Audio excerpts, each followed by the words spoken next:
What up? This is the boy Buck Beasley, aka AB Still, aka AB. Holla at me. Jay. Anyway, so let's talk about this whole grain, gluten-free. Should I be gluten-free? Should I eat the gluten? Am I gluten intolerant? Do I have celiac disease? I don't know. Lord help me, please heal me. Check this out, man. And this is another thing that man has altered the food.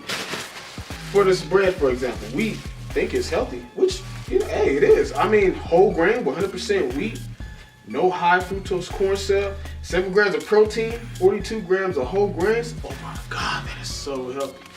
But we've altered this wonderful piece of food. When they let the crops grow, the barley and the rye, they will grow to maturity and then they will cut them.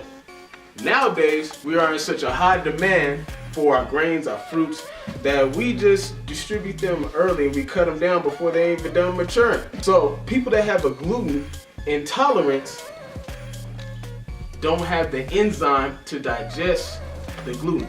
And if you don't know what gluten is basically a protein that's sticky. That's what the name gluten, a sticky protein substance that is in that particular food.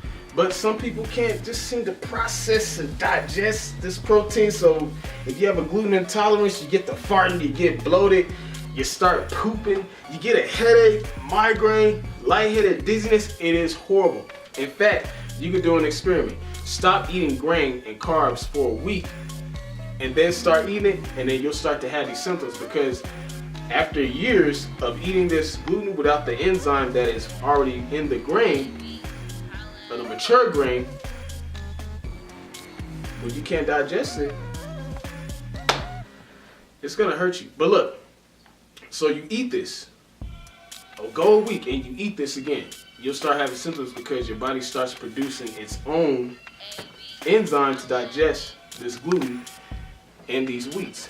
But when you let the crops of the barley and the rye and the wheat grow to maturity, it actually grows its own enzyme. The enzyme gets a chance to produce. But when we cut down the stuff early, we don't care, baby, I get in the truck, all of a sudden we have an incomplete crop that we're eating, and we just wonder why our stomach is hurt.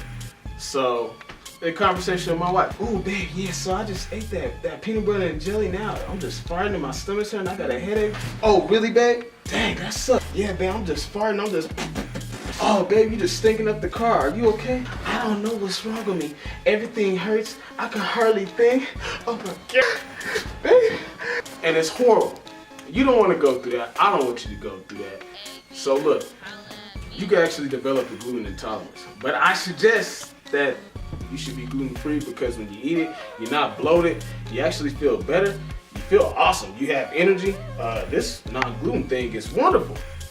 But everybody's different. So sometimes our body can produce the enzyme quicker than others. Other people, they develop celiac disease, which sucks. But in turn is this. If I ingest this bread, make a big old peanut butter and jelly sandwiches and just smash it like, I used to love peanut butter and jelly, especially with some milk and some noodles, but I can't eat that no more. But check this out. You eat that, what happens to your gut? You start to get what they call as leaky gut, all right? And these molecules begin to leak through your gut into your system, and your antibodies and your immune system's like, hey, let's attack that. We're gonna run that fade with this whole wheat and gluten molecules that's in our bloodstream now. So they begin to kill them, bam. And our immune system releases certain antibodies for certain sicknesses and certain diseases and certain, invaders that need to be taken care of, because they do different things. Our white blood cells, they have a different purpose. So we have a whole army in there fighting. Now, let's say that this molecule attacks the gluten. Oh, bam! Attacks a molecule or with the food that just seep through your leaky gut, and it's just floating. And it's like, hey, look at that knee joint. That looks exactly like what we just attacked. Bam! Now you got inflammation problems. And this is coming from a leaky gut. Now, in your intestine, there's a problem too, because the lining of that can begin to separate as well, and now you got molecules leaking through there. So if you keep your immune system busy, all of a sudden you're getting runny noses, you're catching colds easier because you got your immune system overworking and doing a whole bunch of work that it doesn't need to do if you would just eat healthy, man. And we think wheat is healthy, but it is. They just don't let it mature so that it can produce the enzyme that could break down that wheat and get to those nutrients and distribute it into your body so that you can be healthy. So the issue is us. We alter foods, y'all. But if we get educated, we'll be just fine. This is your boy A. Beasley, Buck Beasley. Still holla at me for real. Man, let's get healthy. Let's build muscle. Let's look sexy. Let's look hot so we can be on the spot. Holla at me.